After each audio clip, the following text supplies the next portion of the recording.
जितनी आपकी सोच उतना आपको मिलेगा।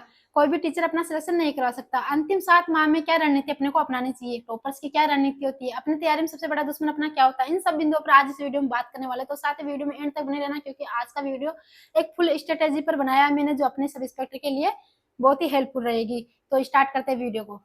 हेलो एवरीवन, मैं सब इंस्पेक्टर कविता आप सबका स्वागत करती हूँ आपके अपने यूट्यूब चैनल पर। तो साथ में कैसे चल रही है आप सबकी तैयारी, उम्मीद करती हूँ कि अच्छी चल रही होगी और आप भी अच्छे होंगे, मस्त तरीके से अच्छे से पढ़ाई कर रहे होंगे अपनी।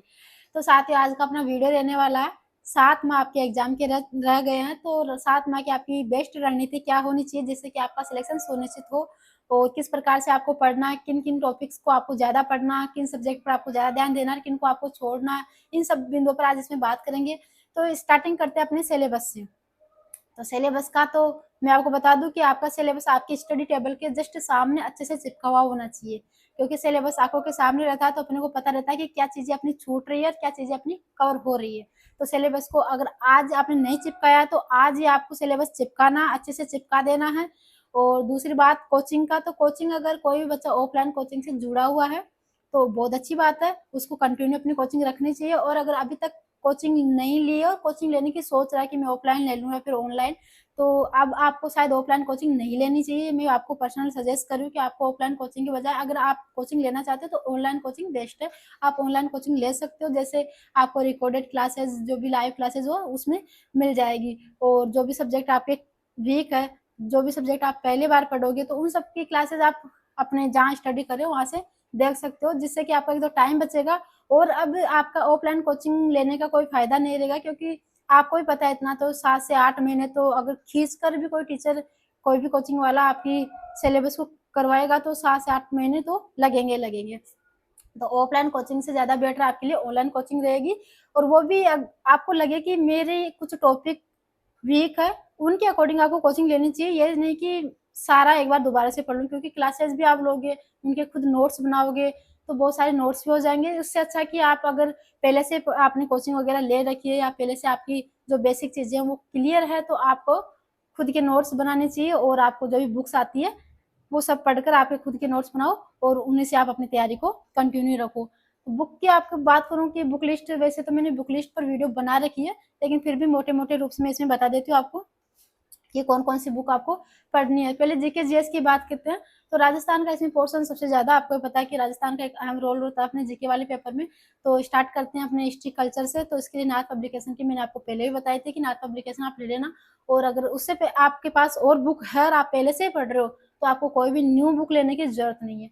आप उसी को अच्छे से पढ़ते रहिए, उसी में जो भी चीजें वो ऐड करते रहिए। नई बुक मत लो, और किसी भी सब्जेक्ट की 1 से 2 बुक मत रखो, आपको एक ही बुक रखनी है।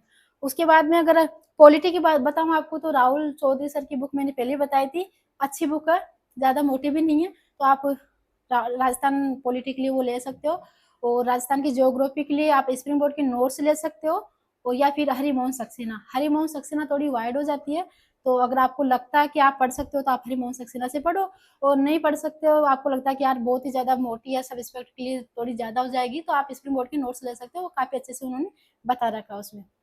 और अपने इकोनॉमी की बात करते हैं, तो इकोनॉमी सर्वे और बजट आपको पढ़ना है, इसमें ज्यादा उलझने की आपको जरूरत नहीं। इकोनॉमी सर्वे और बजट अच्छे से पढ़ लो, यूट्यूब पर काफी फ्री क्लासेज है। विकास गुप्ता सर आप पढ़ा रखे तो आप उनकी भी क्लासेस देख सकते हैं, या फिर आर्थिक समीक्षा की जो मैगजीन आती है वो ले सकते हो। और इंडिया जीके की बात करें तो इंडिया जीके के अंदर आपको पॉलिटी बताऊं तो पॉलिटी अगर आप फर्स्ट बार पढ़ रहे हो तो किसी भी टीचर की हेल्प ले सकते हो। पॉलिटी नहीं, अगर आपको लगता है कि मुझे ये सब्जेक्ट समझ में नहीं आ रहे और इनको मुझे कहीं से पढ़ना, तो आप टीचर्स की हेल्प ले सकते हो, क्लासेस देख सकते हो।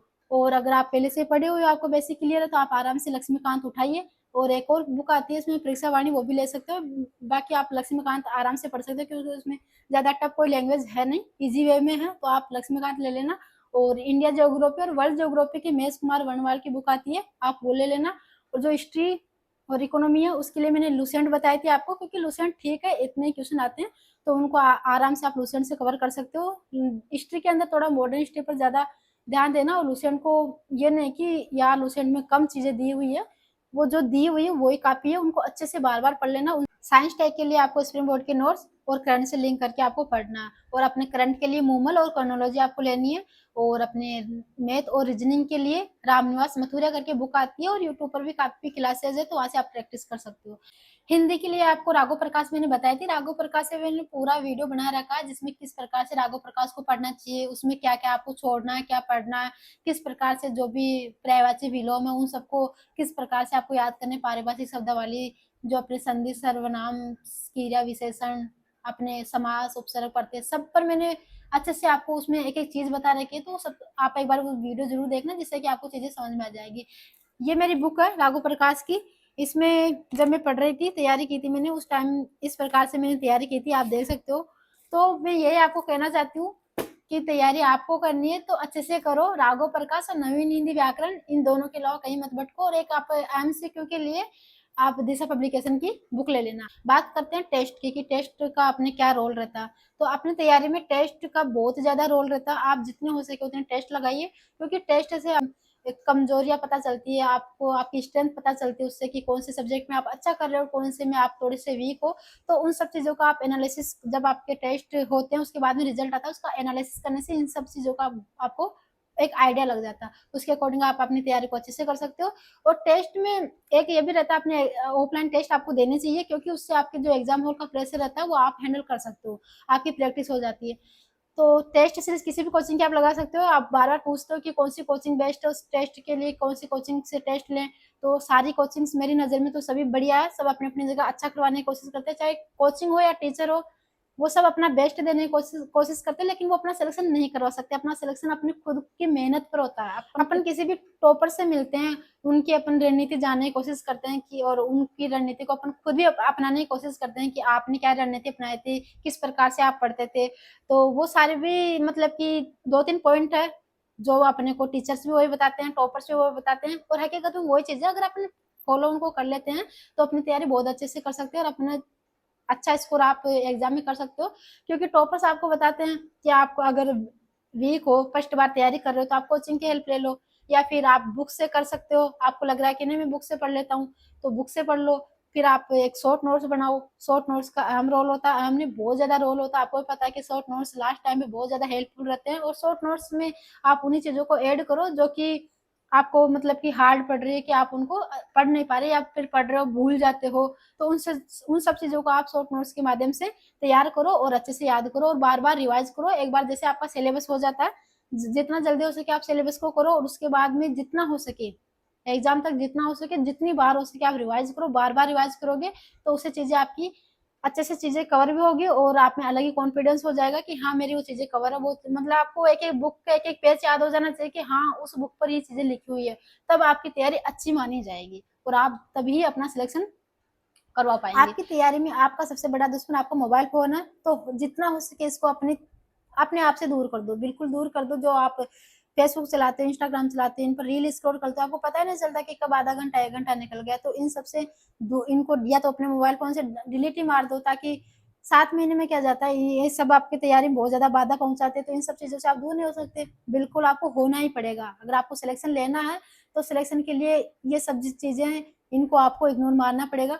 और एरोप्लेन मोड पर रखना स्टार्ट कर दो आज से आपके फोन को। जो फालतू के कॉल्स वगैरह आते हैं ना, उन सबसे दूर हो जाओ। 7 महीने के लिए बिल्कुल एक बंद कर लो अपने आप को कमरे में, और अपना स्टडी वहां पर, अपना स्टडी रूम, आपकी जो भी सिलेबस आपका और आपकी जो बुक्स है, बस वही आपके आसपास रहनी चाहिए। और जो फालतू चीजें उन सबसे आप दूर हो जाओ, बंद कर लो, कि हाँ मैं तो मर गया, कुछ नहीं है, इस दुनिया ही नहीं है मेरी।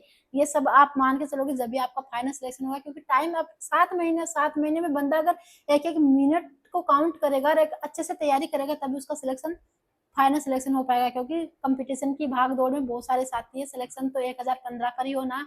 तो साथियों अच्छे से तैयारी करो, टारगेट बनाओ अपने, हर दिन टारगेट बनाओ कि हाँ आज का मेरा ये शेड्यूल है, मुझे आज जीके जीएस में ये चीजें कवर करनी है, ये सब्जेक्ट कवर करने हैं, सब्जेक्ट में ये टॉपिक अच्छे से पढ़ने हैं, हिंदी में मुझे ये टॉपिक पढ़ने हैं, ये क्लास लेनी है। अपना टारगेट बनाओ। उठने आप जब सुबह उठते हो, अपने टारगेट को एक पेन पेपर लो और उस पर लिख लो कि ये मुझे आज, ये मेरा पूरा 24 घंटे का मेरा शेड्यूल है। जब तक ये कंप्लीट नहीं होगा, मैं बिल्कुल मेरी टेबल कुर्सी से हिलूंगा तक नहीं, बाहर कहीं नहीं जाऊंगा। वहीं पर खाना पीना, वहीं पर सोना, और वहीं पर आपकी पढ़ाई। आपके टारगेट जैसे कंप्लीट होंगे ना, आपको अलग ही खुशी मिलती है। जब आप पूरे 24 घंटे का टारगेट कंप्लीट करते हो, तो जब आप सोने जाते हो ना, ऐसे लगता है कि हाँ यार आज तो मेरी तैयारी बहुत अच्छी थी। तो अगर आपको 12-12, 13-13 घंटे भी पढ़ने पड़े, तो आप पढ़ो। आपकी तैयारी के लिए आप कुछ भी कर सकते हो, तो आप करो। लेकिन ज्यादा घंटों के पीछे मत भागना कि हाँ मैंने इतने घंटे पढ़ लिए। उन घंटों का मतलब जितना आप इनपुट दे रहे हो आपको उतना आउटपुट भी होना चाहिए। तो इस इन सब चीजों का आपको ध्यान रखना है। एक दिन भी मतलब कि आपकी तैयारी को मिस मत करना कि आज यार दोस्त के साथ बाहर जा रहा हूँ, आज बर्थडे पार्टी है, आज चल फ्रेंड आए हैं उनसे मिल लेते हैं, आज घूम आते हैं, जयपुर रहते हैं तो घूम आते हैं, चलो। ये सब आप 5 अप्रैल बाद में भी कर सकते हो।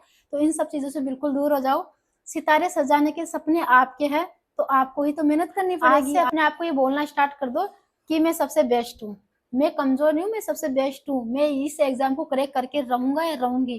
क्योंकि जब आप ये चीजें अपने आप को बोलते रहोगे तो ऑटोमेटिक आपका माइंडसेट उसी दिशा में काम करेगा। सितारे सजोने का सपना आपका तो आपको ही पूरे करने हैं। माँ बाप आपकी राह देख रहे हैं कि कब मेरा बेटा या बेटी सितारे सजा के आएगा, कब वो 2 स्टार की वर्दी लगा के आएगा। तो उनके लिए यार, उनके लिए जाग लो, उनके लिए मेहनत कर लो। क्योंकि सच में जब रिजल्ट आता है ना, उस दिन आपको नींद भी नहीं आएगी। घर वालों को 2-3 दिन तक बिल्कुल नींद नहीं आती है। मतलब वो खुशी अलग होती है यार। उस खुशी के लिए पढ़ लो। अभी 7 महीने तो है, 7 महीने के बाद ऐसे निकल जाएंगे आपको पता ही नहीं चलेगा। और तैयारी करते ना तो टाइम ऐसे निकलता है, आप खुद ही सोचोगे यार अब आज का टारगेट कंप्लीट नहीं हुआ, टाइम निकल गया। तो इन सब चीजों में मत पड़ो कि दोस्त आ रहा, आज वहां जा रहा, आज कोई कॉल आ रहा, आपको डिस्टर्ब कर रहा है, सबसे दूर हो जाओ। 7 महीने के लिए अपने आप को बिल्कुल बंद कर लो और अपने तैयारी को अच्छे से करो। जो नेक्स्ट वीडियो है उसमें मैं आपको बताऊंगी कि मैंने जब तैयारी की थी, मैंने किस प्रकार से तैयारी की थी, क्या मेरा शेड्यूल रहता था, क्या टाइम टेबल मैंने फॉलो किया था, उन सब पर बात करूंगी। क्योंकि आपको कुछ हेल्प होगी तो मुझे बहुत अच्छा लगेगा। इसलिए जब तक के लिए पढ़ते रहिए, मस्त रहिए, अपनी तैयारी को अच्छे से करते रहिए। जय हिंद, जय भारत।